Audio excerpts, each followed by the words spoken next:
முன்னே மணி யோசை வரும் பின்னே என்பது போல பொதுமக்கள் வரவேற்பு உள்ளது என முன்னாள் அமைச்சர் RP உதயகுமார் தெரிவித்துள்ளார். விருதுநகர் மாவட்டம் அருப்புக்கோட்டை அருகே செட்டிக்குறிச்சி கிராமத்தில் உய்யவந்தம்மன் கோயில் உள்ளிட்ட 3 கோயில்களின் பொங்கல் விழா நடைபெற்று வருகிறது.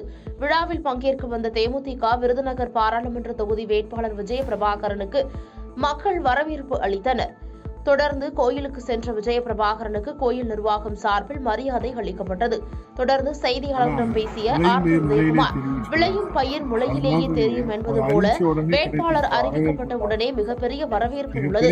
விருதுநகர் நாடாளுமன்றத்தில் மிகப்பெரிய வெற்றியை அதிமுக கூட்டணி கட்சியான தேமுதிக வேட்பாளர் விஜயபிரபாகரன் பெறுவார். இது வெற்றியின் அறிகுறி என தெரிவித்துள்ளார்.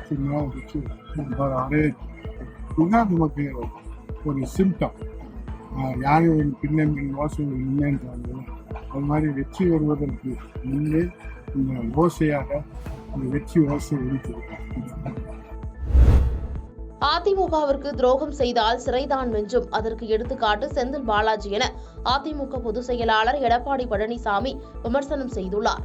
நெல்லை டவுன் வாகையடி முனையில் நடைபெற்ற அதிமுக பிரச்சார பொதுக்கூட்டத்தில் நெல்லை நாடாளுமன்ற தொகுதி அதிமுக வேட்பாளர் ஜான்சிராணியை ஆதரித்து அதிமுக பொதுச் செயலாளரும் முன்னாள் முதலமைச்சருமான எடப்பாடி பழனிசாமி பிரச்சாரம் மேற்கொண்டார். அப்போது பேசிய அவர், திமுகவிற்கும் அதிமுகவிற்கும் அதிக வித்தியாசம் உள்ளது.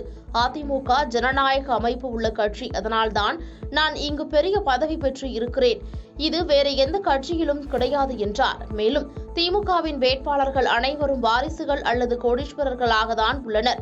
அதிமுகவில் மட்டும்தான் சாதாரண தொண்டன் கூட வேட்பாளராக போட்டியிட முடியும்.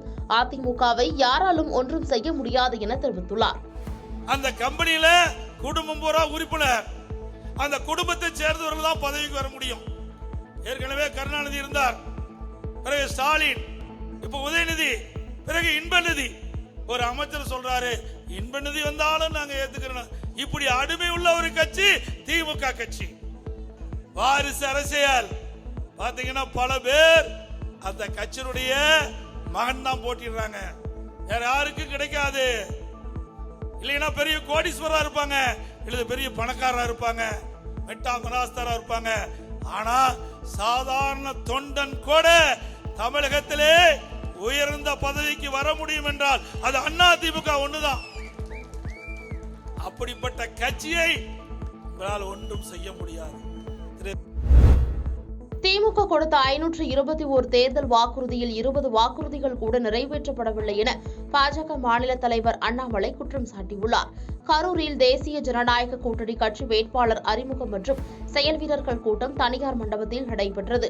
கரூர் மக்களவை தொகுதியின் தேசிய ஜனநாயக கூட்டணி கட்சி வேட்பாளர் செந்தில்நாதன் உள்ளிட்ட கூட்டணி கட்சி நிர்வாகிகள் பலர் கலந்து கொண்டனர். கூட்டத்தில் சிறப்பு அழைப்பாளராக கலந்து கொண்ட மாநில தலைவர் அண்ணாமலை பேசுகையில், கோவை சாலையில் தேசிய ஜனநாயக கூட்டணியின் தேர்தல் பணிமனையை திறந்து வைத்தார். பின்னர் செய்தியாளர்களை சந்தித்து பேசிய அவர், கரூர் காங்கிரஸ் கட்சி MP வேட்பாளர் ஜோதிமணி வேடந்தாங்கல் பறவை போல தொகுதி பக்கம் வந்து சென்று வருகிறார். 2019 தேர்தலில் பாஜக கொடுத்த தேர்தல் வாக்குறுதி 295 முழுமையாக நிறைவேற்றியுள்ளது. ஆனால் திமுக கொடுத்த 521 தேர்தல் வாக்குறுதியில் 20 வாக்குறுதிகள் கூட நிறைவேற்றப்படவில்லை. அப்படி நிறைவேற்றியதாக முதல்வர் கூறினால் வெள்ளை அறிக்கை வெளியிட தயாரா என கேள்வி எழுப்பினார். இருக்கக்கூடிய பாராளுமன்ற உறுப்பினராக இருக்கக்கூடியவர் அப்பப்ப வேடந்தாங்கல் பறவையை போல கரூருக்கு வந்து எட்டி பார்த்துட்டு போறாரு. கரூர்ல என்ன நடக்குது? ஆனா இன்னைக்கு கரூர் பாராளுமன்ற தொகுதி முன்னேற வேண்டும், கரூர் மாவட்டம் முன்னேற வேண்டும். 295 வாக்குறுதி கொடுத்து 295 நிறைவேற்றி, ஆல் 295. அதை எந்த பத்திரிகை நண்பர்களும் கூட எடுத்து அதை படிச்சு பார்க்கலாங்கண்ணா. நிறைவேற்றாம இந்த தேர்தலை எங்களுடைய பாராளுமன்ற வேட்பாளர் சந்திக்கவில்லை, நிறைவேற்றிவிட்டு மேடைக்கு வந்திருக்கிறார். இது மக்களுக்கு தெரியும். குறிப்பா கரூர் பிரச்சனை. தேனி நாடாளுமன்ற தொகுதி வேட்பாளர் டிடிவி தினகரன் சின்னமனூர் பகுதியில் வாக்கு சேகரிப்பில் ஈடுபட்டார். தேனி மாவட்டம் சின்னமனூர் நகர் பகுதியில் தேனி நாடாளுமன்ற தொகுதி வேட்பாளர் டிடிவி தினகரன் மக்கள் மத்தியில் வாக்கு சேகரிப்பில் ஈடுபட்டார். அப்போது வாக்கு சேகரிப்பில் தேசிய ஜனநாயக கூட்டணி கட்சி நிர்வாகிகள் மற்றும் தொண்டர்கள் பொதுமக்கள் திரளாக கலந்து கொண்டு உற்சாக வரவேற்பு அளித்தனர். அப்போது பேசிய அவர், 15 ஆண்டுகளுக்கு முன்பே இந்த தொகுதியில் நாடாளுமன்ற உறுப்பினராக ஜெயித்தபோது என்னுடைய தொகுதி நிதியிலிருந்தும் சொந்த நிதியிலிருந்தும் தேனி தொகுதிக்கு மேல்நிலை நீர்த்தேக்க தொட்டிகளும் சமுதாய கூடமும் கோயில்களுக்கு மண்டபங்களும் வளைவுகளும் ஏதாவது சிறப்பான சமூக பணிகளும் செய்யாத கிராமங்களே இல்லை என்று பேசினார். மீண்டும் எனக்கு குக்கர் சின்னத்தில் உங்கள் பொன்னான வாக்குகளை செலுத்தி என்னை அமோக வெற்றியடைய வேண்டுமென கேட்டுக் கொண்டார்.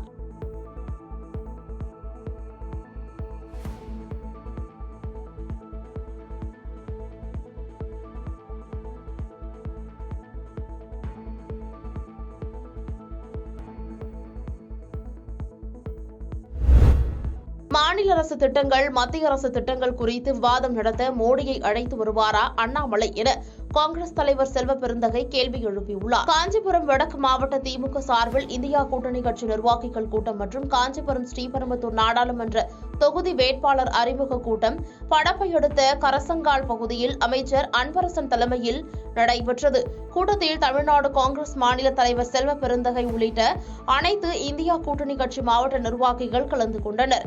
கூட்டத்தில் ஸ்ரீபெரும்புதூர் நாடாளுமன்ற தொகுதி வேட்பாளர் TR பாலு, காஞ்சிபுரம் நாடாளுமன்ற தொகுதி வேட்பாளர் செல்வம் ஆகியோர் அறிமுகப்படுத்தப்பட்டு அனைவரிடமும் வாக்குகள் கோரினார். கூட்டத்தில் சிறப்புரையாற்றிய காங்கிரஸ் மாநில தலைவர் செல்வ பெருந்தகை கடந்த 2.5 ஆண்டுகளில் தமிழக அரசு தேர்தல் நேரத்தில் அளித்த அனைத்து வாக்குறுதிகளையும் நிறைவேற்றியதும் அளிக்காத வாக்குறுதியான காலை உணவு திட்டம், நான் முதல்வன், இன்னுயிர் காக்கும் 24 மணி நேரம் என பல எண்ணற்ற திட்டங்களை வாக்குறுதிகள் அளிக்காமல் தமிழக மக்களுக்காக நிறைவேற்றியுள்ளனர். ஆனால் 10 ஆண்டுகளாக மத்திய அரசு செயல்படுத்திய திட்டங்கள் குறித்து ஒரே மேடையில் அண்ணாமலையுடன் விவாதிக்க நான் தயாராக உள்ளதாகவும் தெரிவித்தார். இந்நிகழ்ச்சியில் சட்டமன்ற உறுப்பினர்கள் உள்ளிட்ட இந்தியா கூட்டணி மாவட்ட நிர்வாகிகள் பலர் கலந்து கொண்டனர்.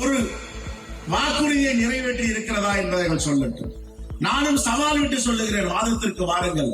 ஆட்டுக்குட்டி அண்ணாமலை அவர்களை வாதிப்போம் வாருங்கள். நீ என்ன செய்திருக்கிறாய், நாங்கள் என்ன செய்திருக்கிறோம், வாதத்திற்கு தயாரா? மோடியோடு வாதம் செய்ய தயாராக இருக்கிறோம். மோடியை அழைத்து வருகிறீர்களா? இந்த மக்களை ஏமாற்றி இருக்கிறீர்களா, வஞ்சித்து இருக்கிறீர்கள்? ஒரு மிகப்பெரிய பாராளுமன்ற ஜனநாயகவாதி இந்த தொகுதியில போட்டியிடுகிறார். பாதகம் செய்பவரை கண்டால் நாம் பயங்கொள்ளலாகாது பாப்பா, மோதி மிதித்து விடு பாப்பா, அவர் முகத்தில் உமிழ்ந்து விடு பாப்பா.